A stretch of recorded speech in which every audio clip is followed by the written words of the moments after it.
Everybody, give them a round of applause. Yeah! Everyone ready to continue laughing, or? Yeah! Wait another 5 minutes. It's great to be here.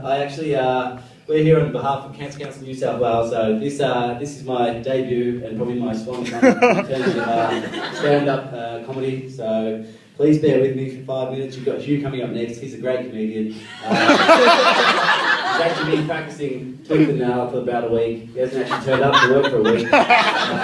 He's been sitting there but actually not doing anything. So he's a great guy. So appreciate it. So during the week I was like trying to prepare for the act. And I actually sat there with my housemate and said, mate, I've really got nothing to talk about. He goes, well, you're doing it for charity, it's 5 minutes. He goes, it's a lot like your sex life. He goes, it's quick and it's charitable. Thank you for that, I appreciate it. The joke, it ended in a quite traumatic experience. So I went through this experience where I actually was dating a girl and was deeply and madly in love with a girl. As everyone will know, everyone's going, a little bit sensitive, but was madly in love with this girl and was trying my utmost to go from friend status to boyfriend status. And I think we're on date number 20 and I said, right, if we get to number 21 and I haven't done the deed, there's going to be some issues. So, right, being the gentleman that I pretend to be, said let's go for a tour of Casa del Garth. It was quite a quick tour, and we ended up back in the last stop was the bedroom. So after a big night, we crashed out on the bed, and I said, "Look, this is a unique situation. Not so unique, but a unique situation. I'm not hide behind this thing." And she actually said to me, so we're sitting there, and it was like tension, and you can imagine the excitement coursing through my veins. And I looked at her, I was trying to lighten the mood, so I told her a joke, and I told her this joke, and this is the last joke I've ever told her. And you're going to realise why that I'm standing here doing it for charity, not for professional reasons. I told her a joke that went like this. I said, there's a cardiologist, a heart specialist, and he's the best cardiologist out there in the world. He's got like a dedicated following, he's worked at the hospital, he's so dedicated to his job, he works long hours, and he's saved thousands and thousands of lives. And this guy is brilliant at what he does, and people just really love the guy for who he is and dedication to his job. As everyone in media will know that we're very dedicated to our jobs. Anyway, so it comes to a stage, and he actually, the guy actually passes away, and it's a really sad moment, and everyone's quite sad.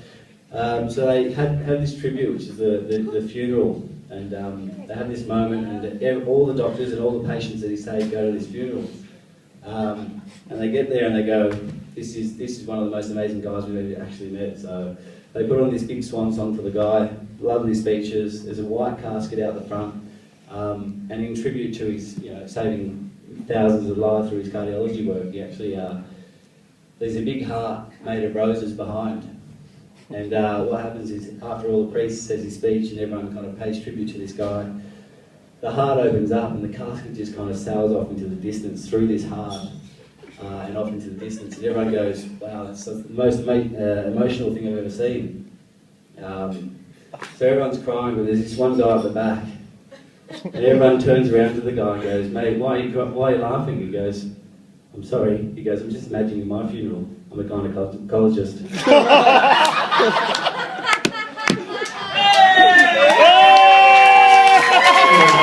I've already mentioned the dad jokes, and my dad's a self-proclaimed funny man, so when I went to him this week and said, look, I've got to tell some jokes, he goes, mate, I've got thousands in the arsenal. So I said, mate, well, I need your top three. Just give me your top three. I'll jump on stage, I'll tell those, and I'll jump off. He's not here tonight, but I'm going to feed back, I guess, your reaction to these jokes. So what I want you to do is, to every joke I tell, it's a one-liner, it's not long.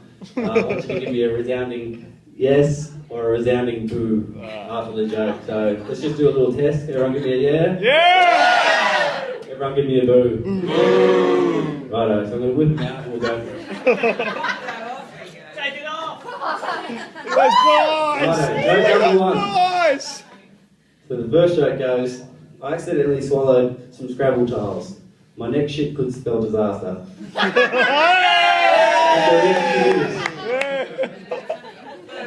Number 2. He comes up to me and goes, son, you know what? It doesn't matter if I can't smell Armageddon. It's not the end of the world. It's a little bit lukewarm, alright? This is the decider, so 2 out of 3. If we can get 2 years, we'll be happy with that.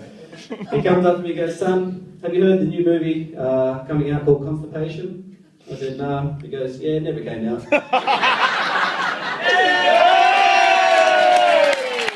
I'm going to leave you with a joke, and I'm going to get off. I'm probably going to collapse when I get off. So. It goes a little something like this, and it said, I want you to answer these questions. Why did Sally fall off the swing? Why? Why? She had no arms. Knock, knock. Not Sally. It's actually Casper. Casper works.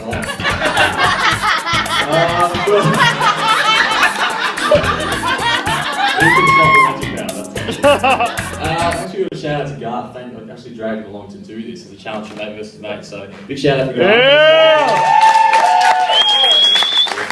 I was actually starting and I was thinking, going for the the one-liners of puns and dad jokes like the MC was dropping before. I was thinking, I actually can't. I'm not that good at delivering those things. So I thought I'd actually just go for a walk around town and just build a kind of see some social commentary, make some judgments on my own, and see if there's anything funny going about. So we work and I live right near Surrey Hills. So we kind of saw some junkies throwing dog shit at each other. I actually thought that wasn't something that interesting. It's not that funny. So I ventured a bit further beyond and got a train to Bondi Junction. So pretty much walked down to Bondi and I had a look around and I kind of thought, there's Bondi hipsters that don't this place justice. I had to find some of these hipsters and see what they actually did and how they kind of interact with each other. So I went to the hipster headquarters. You guys all know Bondi Hardware or General Pants? Does anyone know General Pants? Okay, so pretty much this is what happens at General Pants. This is what I saw happen.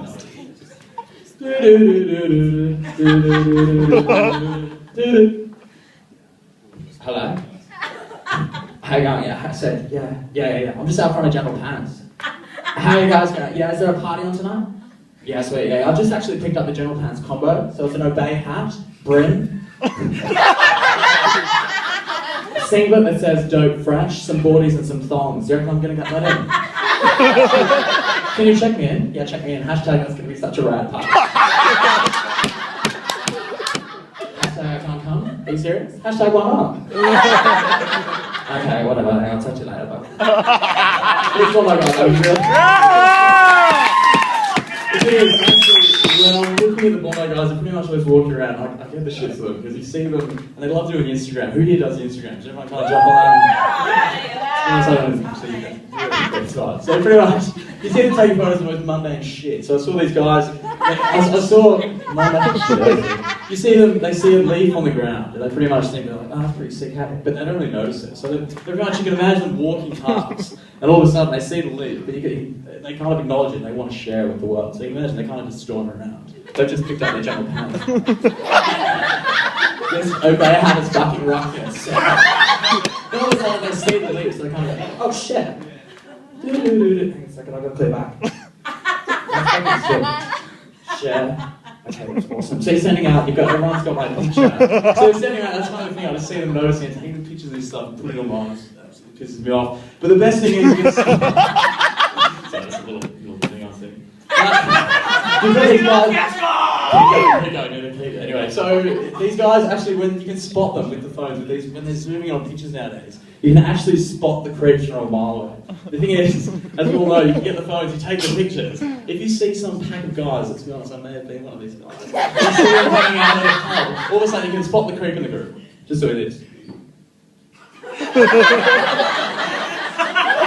Zoom closer, man, zoom closer. That's fucking sick.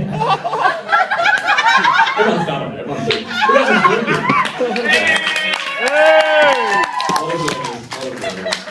So, one more little phone thing, actually, it's got my iPhone, so I'm pretty fun. Not really. It's actually the XX gig the other night, I thought it was a Kiss cover band. So I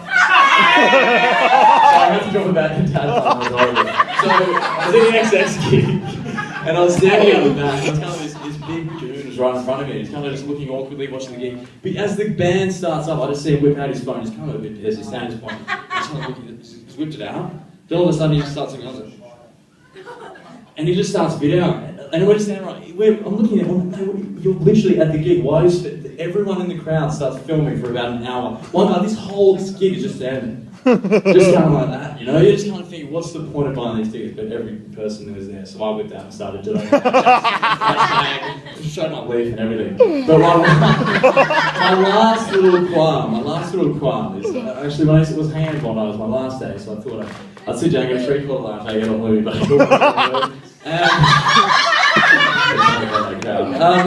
so I'm sitting around, and I see these guys kind of zoom past in their BMW, and they're waving at these girls. They're not getting out of the car, so they're obviously going somewhere to drop off their staffy or create a strategy or something. So they pretty much sitting there, twinkling. Sorry, twinkling. So I actually, you know, kind of thinking of this thing, they're actually waving to their people. They're not getting out of the car, so they're kind of just, because they're around like, hey. Who doesn't twinkle? Everyone twinkles, right? It's kind of a new thing. So I saw, all of a sudden I was probably like, I've got to start twinkling. I'm twinkling ever at work. So then, this guy, so this last little run, so he's kind of drive around the corner, waves at a good-looking girl, and he kind of just twinkles. I'm like, oh my god, this guy's a twinkling. Then all of a sudden he's like, stop. Hang on a second. That's fucking sick later.